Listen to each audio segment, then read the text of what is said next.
من يهده الله فلا مضل له ومن يضلل فلا هادي له وأشهد أن لا إله إلا الله وحده لا شريك له وأشهد أن محمدا عبده ورسوله وما بعد فإن خير الحديث كتاب الله وخير الهدي هدي محمد صلى الله عليه وسلم وشر الأمور محدثاتها وكل محدثة بدعة وكل بدعة ضلالة وكل ضلالة في النار فأعوذ بالله من الشيطان الرجيم بسم الله الرحمن الرحيم يا أيها الذين آمنوا اتقوا الله حق تقاته ولا تموتن إلا وأنتم مسلمون يا أيها الناس اتقوا ربكم الذي خلقكم من نفس واحدة وخلق منها زوجها وبث منهما رجالا كثيرا ونساء واتقوا الله الذي تساءلون به والأرحام إن الله كان عليكم رقيبا يا أيها الذين آمنوا اتقوا الله وقولوا قولا سديدا يصلح لكم أعمالكم ويغفر لكم ذنوبكم ومن يطع الله ورسوله فقد فاز فوزا عظيما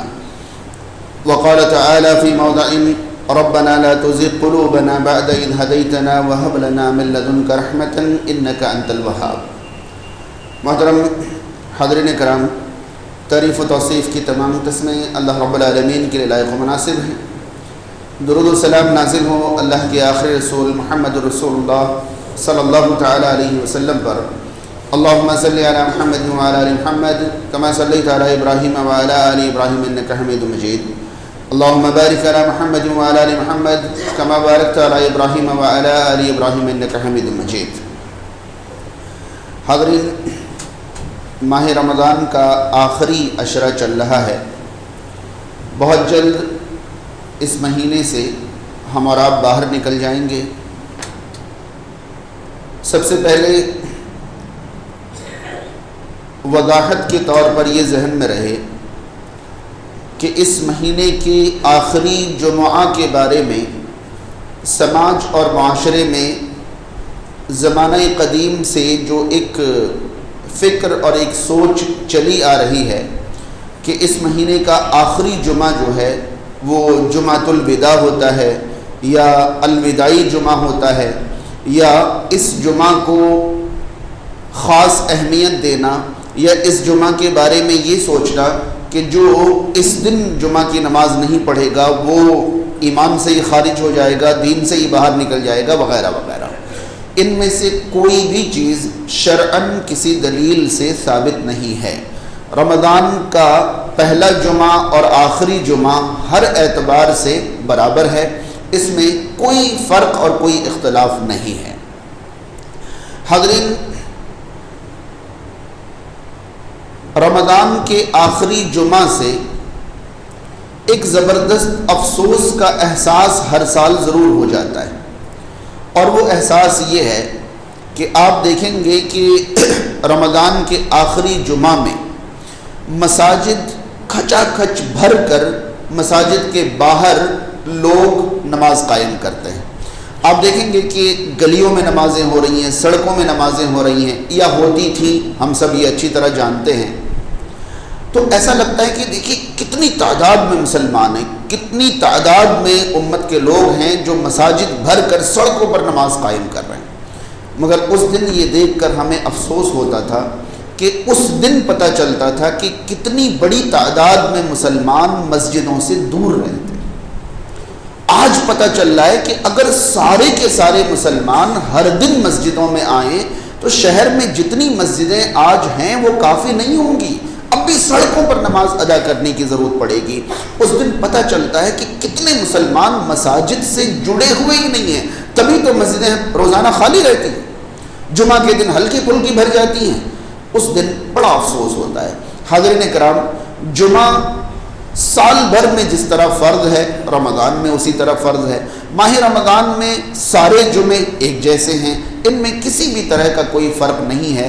مگر بدقسمتی سے امت کے لوگوں نے نمازیوں کا درجہ متعین کر لیا ہے کہ اگر کوئی 5 وقتہ نمازی ہے تو وہ نمازی ہے، اگر کوئی 5 وقتہ نمازی نہیں ہے تو کم سے کم جمعہ کا تو ہونا چاہیے. یہ لوگوں نے خود ہی درجہ بنا لیا ہے کہ بھائی جمعہ تو پڑھتے ہیں، اور اگر کوئی بدقسمتی سے جمعہ بھی نہیں پڑھتا ہو تو کم سے کم الوداع اور عید بقرعید ہی پڑھ لیتا ہو.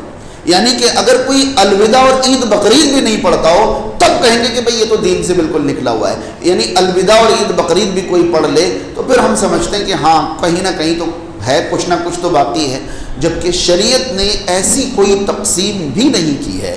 شریعت نے صرف ایک ہی حکم رکھا ہے کہ روزانہ 5 وقت کی نماز ان پر بھی فرض ہے جو عید بقرعید پڑھتے ہیں، ان پر بھی فرض ہے جو جمعہ پڑھتے ہیں، ان پر بھی فرض ہے جو روزانہ پڑھتے ہیں. ہر کسی پر روزانہ 5 وقت کی نمازیں اس طرح فرض ہے جس طرح وہ جسم کو باقی رکھنے کے لیے کھانا پینا اپنے لیے ضروری سمجھتے ہیں. جیسے جسم کی غذا روز کا کھانا پینا ہے، ویسے روح کی غذا روز کی نماز ہے. اس کے بغیر روح جو ہے صحت اور تندرست نہیں رہ سکتی، جیسے اس کے بغیر جسم صحت مند اور تندرست نہیں رہ سکتا. حاضرین، یہ تصور ضرور ذہن میں لے کر چلیں کہ ہم اور آپ سال بھر اللہ تعالیٰ کے دینی احکام کو اسی طرح فوقیت اور اہمیت دیں گے جس طرح ان دنوں ہمارے ذہن و دماغ میں ڈال دی جاتی ہے. آج جو سمجھانے کی اصل بات تھی وہ یہ کہ قرآن مجید سورہ آل عمران کی آیت نمبر 7 اور 8 کبھی موقع لگے تو تفصیل سے پڑھیں. اللہ تعالیٰ نے ان دونوں آیات میں جو بات بیان فرمائی ہے، بلکہ 7, 8 اور 9 کو بھی شامل کر لیں اور ذرا اس بات کو گہرائی سے سمجھنے کی کوشش کریں. اللہ رب العالمین نے فرمایا هو الذی انزل علیک الکتاب، اللہ ہی ہے جس نے آپ پر کتاب نازل فرمائی.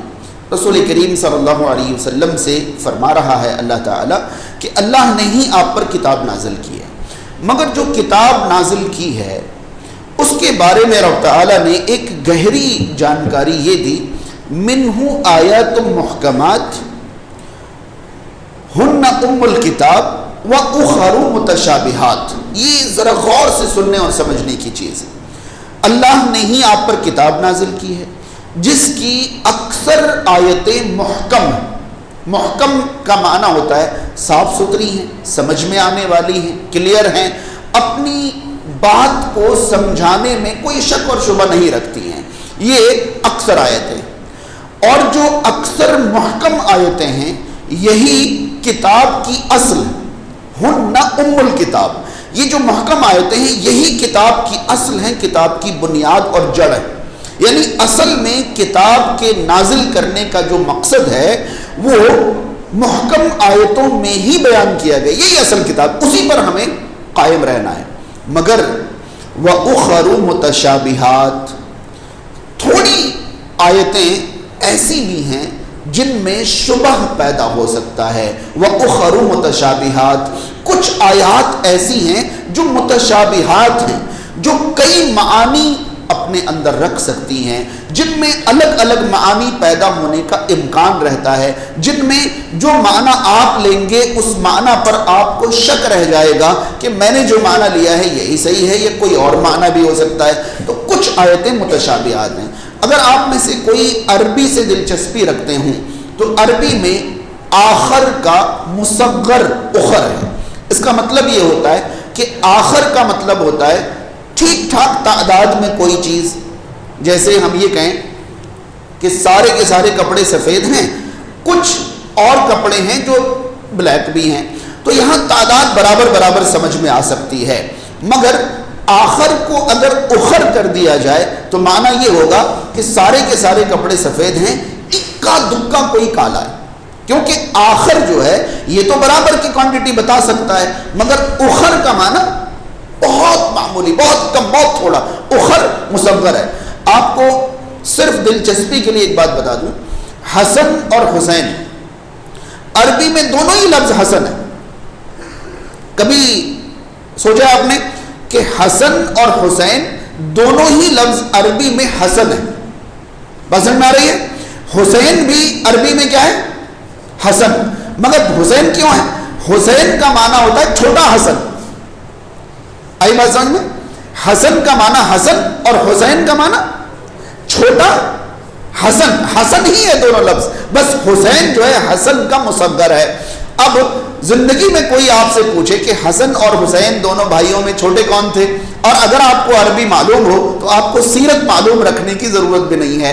حسین بڑا حسن ہو ہی نہیں سکتا. حسن بڑے حسن ہے، حسین چھوٹے حسن ہے. بس سمجھ رہے ہیں؟ اسی طرح عربی میں بے شمار نام ہے، عمر اور عمیر، دو بھائیوں کا نام اگر عمر اور عمیر رکھا جائے تو عمیر عمر ہی ہے. کیسا عمر؟ چھوٹا عمر. تو ایک بڑا بھائی ہو عمر ہو، اس سے چھوٹا ہو عمیر ہو، تو یہ عمر ہے اور یہ چھوٹا عمر ہے تو عمیر ہو گیا. ایسی بالکل اخر جو ہے. اور میں یہ بات اس لیے سمجھا رہا ہوں کہ بدقسمتی سے کچھ وقت پہلے میں نے اس آیت کے بارے میں عجیب و غریب تشریح سنی کہ قرآن کی آدھی سے زیادہ آیتیں متشابہات. ایسا نہیں ممکن ہے. اگر آدھی سے زیادہ آیتیں یا بڑی تعداد میں آیتیں متشابہات ہوتی تو اس کے لیے اخر کا لفظ استعمال نہیں ہوتا. اللہ تعالیٰ فرماتا ہے هو الذی انزل علیک الکتاب منہ آیات محکمات ہن ام الکتاب. اسی نے آپ پر کتاب نازل کی، اس کی اکثر آیتیں محکم ہیں اور وہی اصل کتاب ہے. مگر وَأُخَرُ متشابہات، کچھ آیتیں متشابہات بھی. اب مسئلہ یہ ہے کہ یہ متشابہات کیوں ہیں؟ اللہ رب العالمین نے آگے فرمایا فَأَمَّا الَّذِينَ فِي قُلُوبِهِمْ زَيْغٌ، تو رہے وہ لوگ جن کے دلوں میں کوئی ٹیڑھا پن ہے، جو دل کے ہی ٹیڑھے ہیں، سیدھی لکیریں ان کو پسند ہی نہیں آتی ہیں، سیدھا راستہ پسند ہی نہیں آتا ہے، ہمیشہ وہ ٹیڑھے ہی چلتے ہیں. تو فَأَمَّا الَّذِينَ فِي قُلُوبِهِمْ زَيْغٌ، تو رہے وہ لوگ جن کے دلوں میں ٹیڑھ ہے، فَيَتَّبِعُونَ مَا تَشَابَهَ، تو وہ متشابہ کے پیچھے پڑ جاتے ہیں. محکم آیتیں دھری ہیں، ایمان کی آیتوں سے مطلب نہیں، عمل کی آیتوں سے مطلب نہیں، اخلاق کی آیتوں سے مطلب نہیں، وہ لے دے کر وہیں جائیں گے جہاں دماغ میں الجھن پیدا ہو، جہاں شک اور شبہ پیدا ہو کہ بھئی یہ کیا ہے، اس کا مطلب بتاؤ، یہ کیسا ہے. تو اللہ تعالیٰ نے بتایا کہ جن کے دلوں میں ٹیڑھ ہیں وہ متشابہ کے پیچھے پڑیں گے. کیوں پڑیں گے؟ ابتغاء منہم ابتغاء الفتنہ وابتغاء تأویلہ، ان آیات سے وہ آزمائش تلاش کریں گے. میں آسان کر کے ترجمہ کر رہا ہوں، ورنہ قرآن کا لفظ تو فتنہ ہے کہ متشابہ آیات کے ذریعے وہ کیا تلاش کریں گے؟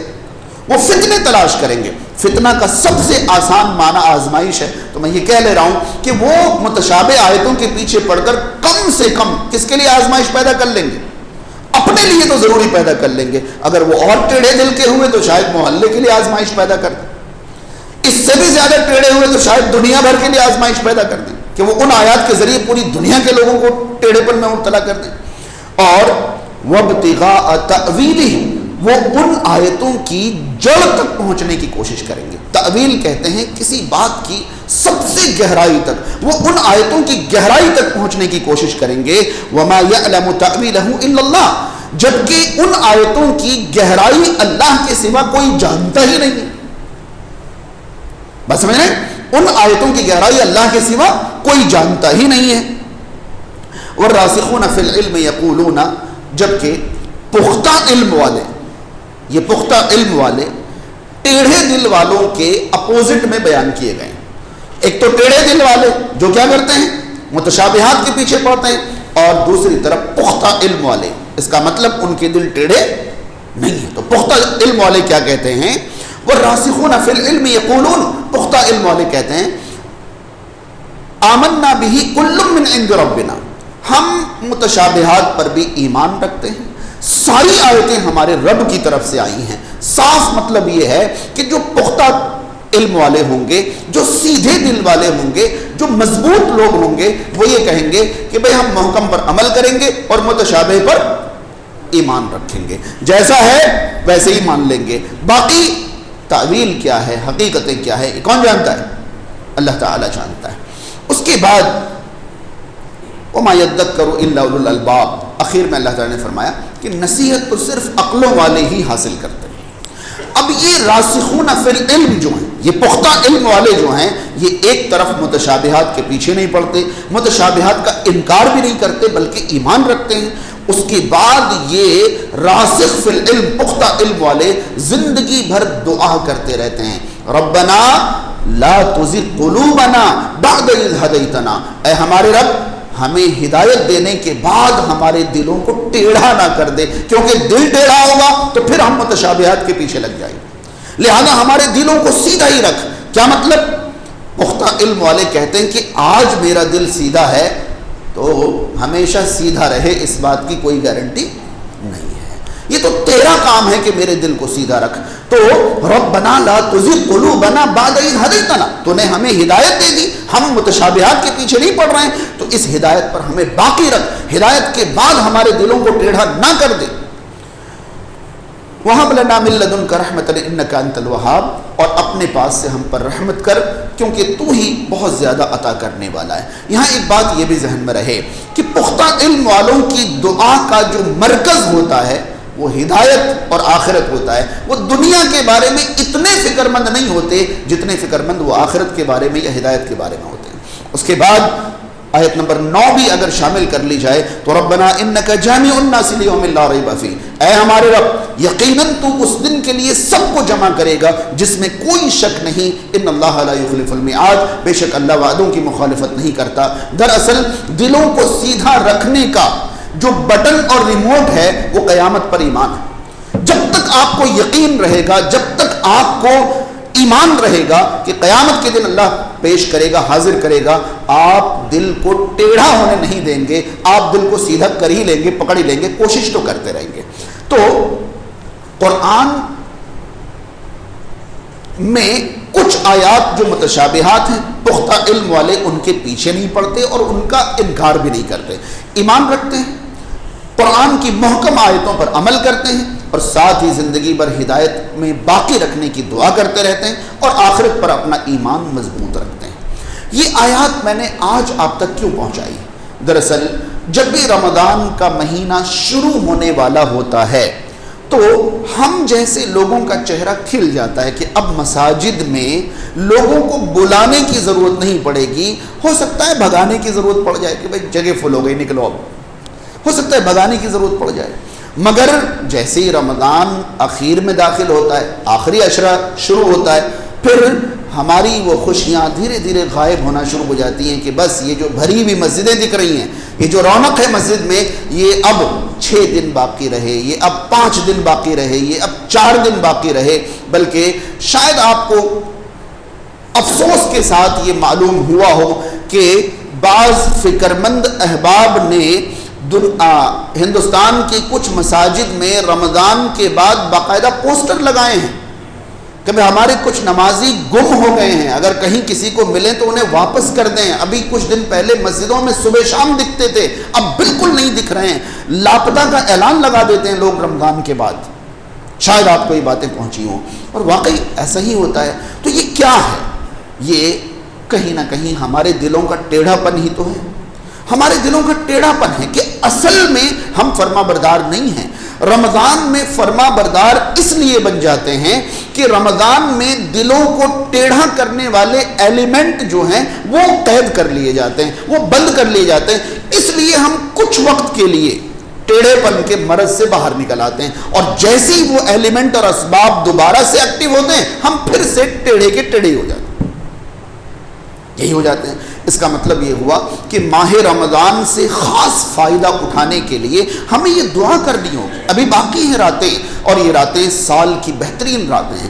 ان راتوں میں دعائیں قبول ہونے کے امکان بہت زیادہ بڑھ جاتے ہیں. یہ عبادات کی راتیں بھی ہیں اور حاصل کرنے کی راتیں بھی ہیں. اگر ہم ان راتوں میں اپنے لیے ہدایت حاصل کر لے گئے یا اپنے لیے یہ یقینی بنا لے گئے کہ ہمارے دل ہدایت کے بعد دوبارہ ٹیڑھے نہ ہو جائیں، دوبارہ ہم گمراہی میں نہ چلے جائیں، تو یہ ہمارے لیے شاید رمضان سے حاصل ہونے والی سب سے بڑی دولت ہوگی، سب سے بڑی ملکیت ہوگی. میں آپ کو ترغیب دلانے کے لیے یا یوں کہیں کہ آپ کے دل میں اثر پیدا کرنے کے لیے کچھ مثالیں آپ تک پہنچانا چاہوں گا. اور یہ مثالیں ایسی ہیں کہ اگر آپ ان مثالوں کو اپنے اوپر لاگو کر کے دیکھیں تو ضرور آپ کے دل میں رغبت پیدا ہو سکتی ہے انشاءاللہ. یہ بتائیے کہ اگر ہماری کوئی اولاد نافرمان ہو جائے، ہماری مرضی پر نہ چلے،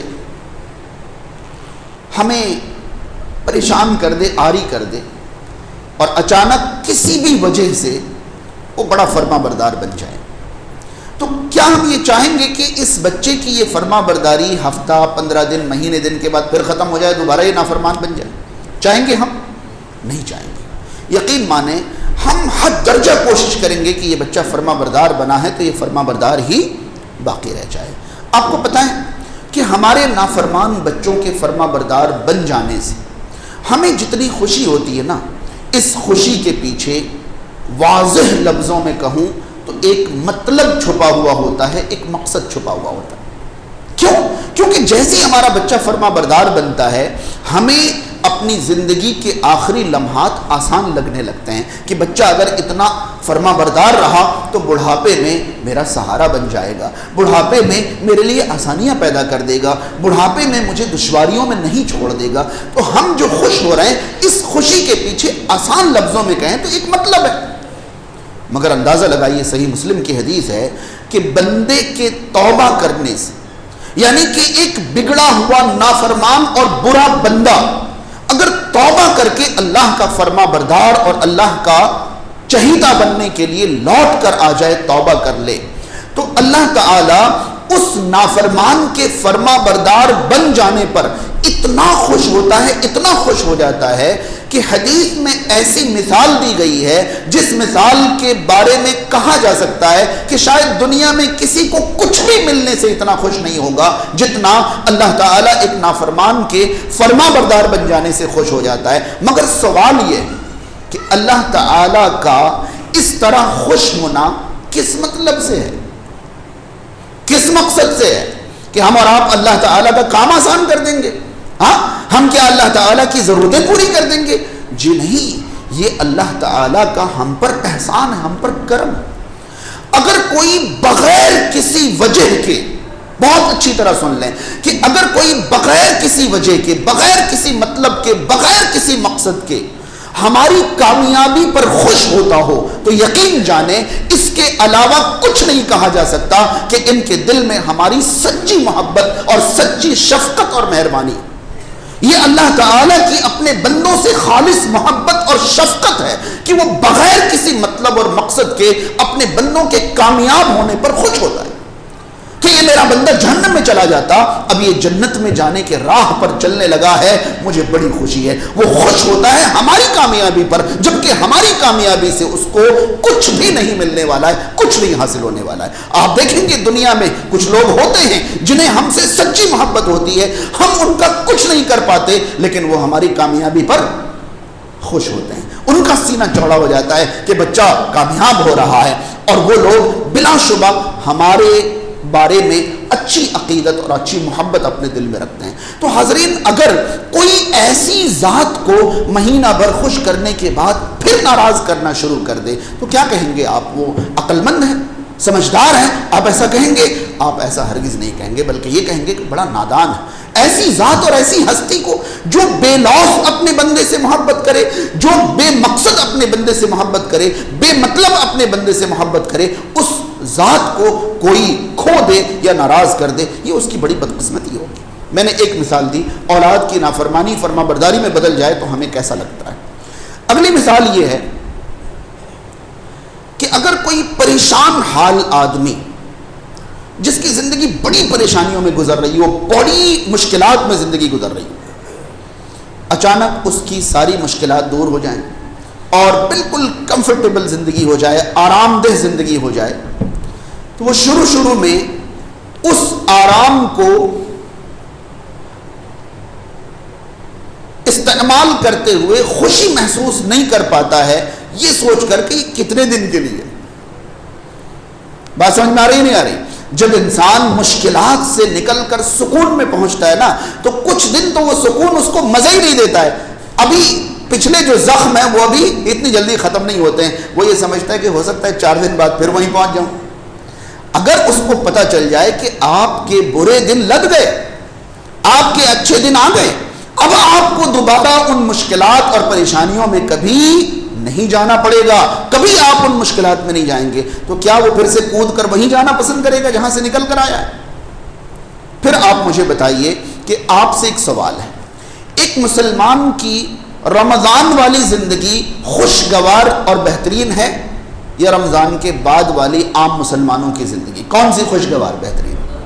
رمضان والی۔ چلیے اس مہینے میں ہم پر روزے فرض ہیں، باقی مہینوں میں نہیں ہیں، ہم روزے نہ رکھیں، کبھی کبھار نفلی روزے رکھ لیں، مگر رمضان میں جس طرح ہمارا اسلام جاگ جاتا ہے، رمضان میں جس طرح ہمارا ایمان جاگ جاتا ہے، یا رمضان میں جس طرح اللہ کے ہم قریب آ جاتے ہیں، یا سب کچھ کرتے ہوئے یہ سوچنے لگتے ہیں کہ میں ایسا کروں گا تو میرا رب راضی ہوگا یا ناراض ہوگا، کم سے کم یہ والی حالت اگر سال بھر ہم کیری کر لیں، آگے بڑھا لیں، تو یہ ہمارے لیے یہی بات ہوگی نا کہ ہمیں ایک بار شاندار زندگی ملی تو ہم نے پلٹ کے بری زندگی کی طرف دیکھا نہیں۔ بہترین زندگی ملنے کے بعد انسان کود کر پھر اسی گندگی میں چھلانگ لگا دے، یہ تو اس انسان کی عقل بندی ہرگز نہیں کہلائے گی۔ بات سمجھ میں آ رہی ہے؟ ایک اور مثال سے میں آپ کو بات سمجھانے کی کوشش کروں۔ آپ نے دیکھا ہوگا کہ شہر میں بڑے بڑے شو روم یا بڑے بڑے سپر مارکیٹ وغیرہ میں سیزن میں سیل لگتے رہتے ہیں، لگتے ہیں سیل، اور سیل کے وقت میں گراہک اور کسٹمر جو ہے وہاں عام دنوں کے مقابلے میں کم ہوتے ہیں یا زیادہ؟ ہاں زیادہ ہوتے ہیں۔ اب میں آپ کو اس کے پیچھے کی ایک سوچ سمجھانے کی کوشش کروں اور آپ سمجھ کر اپنے اوپر اس کو نافذ کرنے کی کوشش کریں۔ دیکھیے، میں نے اور آپ نے کوئی شو روم کھولا، شاندار چیزیں بیچ رہے ہیں، بڑھیا چیزیں اچھی قیمتوں پر، مگر پھر بھی کسٹمر نہیں آ رہے، اکا دکا آ رہے ہیں، تھوڑے تھوڑے آ رہے ہیں۔ ہم نے سوچا کہ بھئی ہماری چیزوں کی کم سے کم لوگوں تک پہنچ تو ہو جائے، ایک بار چسکا تو لگ جائے کہ ہم بیچتے کیا ہیں، کیسی چیزیں ہیں، کیا خوبیاں ہماری چیزوں میں، ایک بار پتہ تو چلے۔ ہم باہر بورڈ لگا دیتے ہیں بڑا، 50% ڈسکاؤنٹ، ہاں 60% ڈسکاؤنٹ، 70% ڈسکاؤنٹ، کبھی ایک کے ساتھ 2 فری، ایک کے ساتھ 3 فری لگا دیتے ہیں۔ اس کے بعد ہم سب لوگ اچھی طرح جانتے ہیں کہ حقیقت میں شو روم والا یہ جو سیل آفر کرے گا یہ ہمیشہ کے لیے نہیں کر سکتا، اس کا کوئی ٹائم لمٹ ہوگا یا نہیں ہوگا؟ ہاں بھائی جب بھی سیل لگتا ہے تو اس کے لیے تاریخ طے ہوتی نہیں ہوتی ہے، 1 مہینے کے لیے، 15 دن کے لیے، 10 دن کے لیے، 20 دن کے لیے، ٹھیک ہے، اب یہ لمٹ لگا دی۔ اب ہوگا یہ کہ شو روم کا مالک شو روم میں بیٹھا ہوا ہے، وہ کل اور آج کا منظر، کل تک سیل نہیں لگا ہوا تھا تو دکانیں خالی خالی تھی، جیسے ہی 60-70% ڈسکاؤنٹ کا اعلان ہوا اب ٹوٹ پڑے لوگ، ٹوٹ پڑے۔ یہ بتائیے کہ یہ جو شو روم کا مالک یہ آنے جانے والے ان کسٹمرز کو سیل کے دنوں میں اپنا خریدار سمجھے گا یا موقع پرست سمجھے گا؟ کیا سمجھے گا؟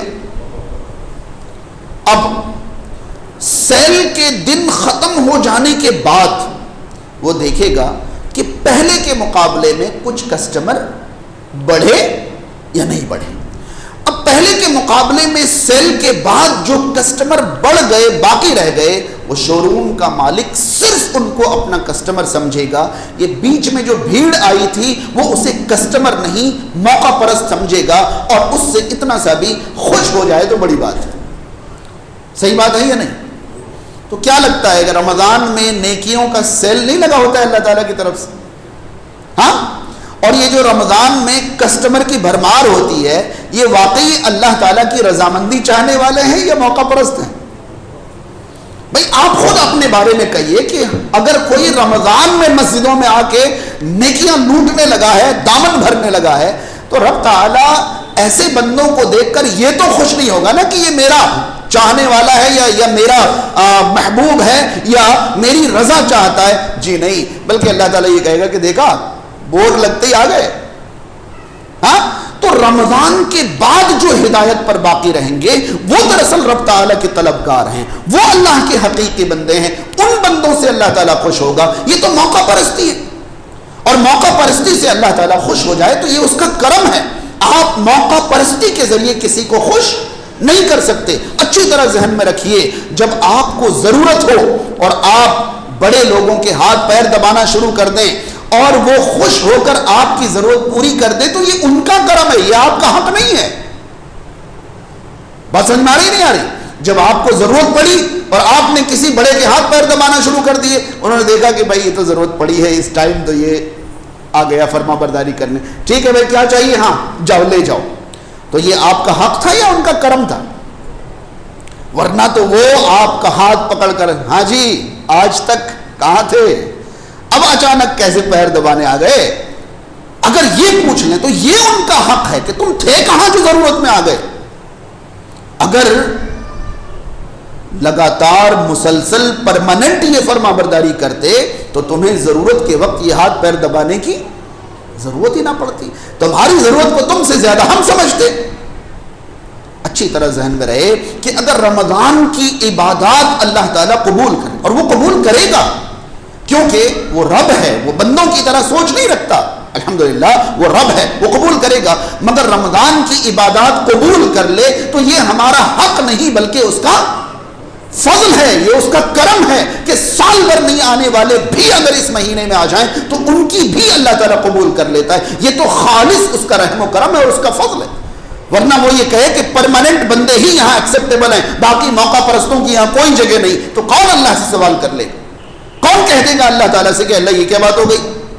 بات تو یہی ہے کہ تم سال بھر کہاں تھے, اللہ تعالیٰ کی تمہیں کبھی یاد نہیں آئی.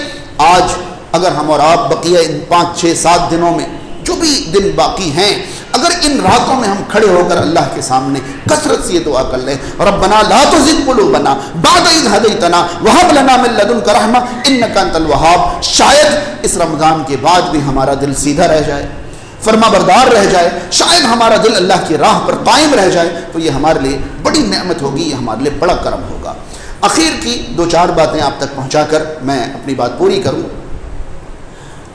رسول کریم صلی اللہ علیہ وسلم زندگی بھر صحابہ کرام کو ایک ایسے فریم میں باندھنا چاہتے تھے جس پر صحابہ کنٹینیو باقی رہ سکیں, یا جن پر صحابہ کرام مسلسل عمل کر سکیں. اچانک سے آگ بھڑکی تو آسمان تک پہنچ گئی, اور اگلے 2 4 گھنٹے میں آگ بجھ گئی اور سرد ہو گئی. یہ والا طریقہ نبی کریم صلی اللہ علیہ وسلم کو نہ اپنے لیے پسند تھا نہ اپنی امت کے لیے پسند نہ رہی ہے. یعنی کہ اگر ایسا سمجھیں کہ رمضان کا چاند دکھتے ہی مسجد بھر گئی اور عید کا چاند دکھتے ہی مسجد خالی ہو گئی, یہ اللہ کے نبی صلی اللہ علیہ وسلم کو اپنے لیے بھی پسند نہیں تھا اور اپنے ساتھیوں کے لیے بھی, یعنی اپنی امت کے لیے بھی پسند نہیں تھا. آپ صلی اللہ علیہ وسلم نے زندگی بھر یہ سکھایا, یہ بتایا کہ آپ اللہ تعالیٰ کی فرما برداری ایسے کرو جس فرما برداری پر آپ قائم رہ سکو. یعنی کہ ایک لہر تو ایسی ہونی چاہیے جہاں اونچ نیچ آئے ہی نہیں, مگر اچھے دن آ جائیں تھوڑی سی عبادت بڑھ جائے, مشکل دن آ جائیں تھوڑی سی عبادت کم ہو جائے, مگر جو بیسک ضرورتیں بیسک عبادات ہیں وہ تو کبھی ختم نہ ہو. کیا ہم اور آپ اپنے گھروں میں اپنی جسمانی ضرورت کے ساتھ ایسا ہی نہیں کرتے؟ بھائی چولہا تو ہر دن جلتا ہے, اناج تو ہر دن پکتا ہے, مگر کبھی کبھی خوشیوں کا لمحہ آئے تو آئٹم بڑھ جاتے ہیں, کئی چیزیں نصیب ہو جاتی ہیں, اور کبھی کبھی مشکل گھڑی آئے تو ہم ضرورت کی چیزوں میں بھی کٹوتی کرنے پر مجبور ہو جاتے ہیں, مگر کھاتے تو ہیں نا.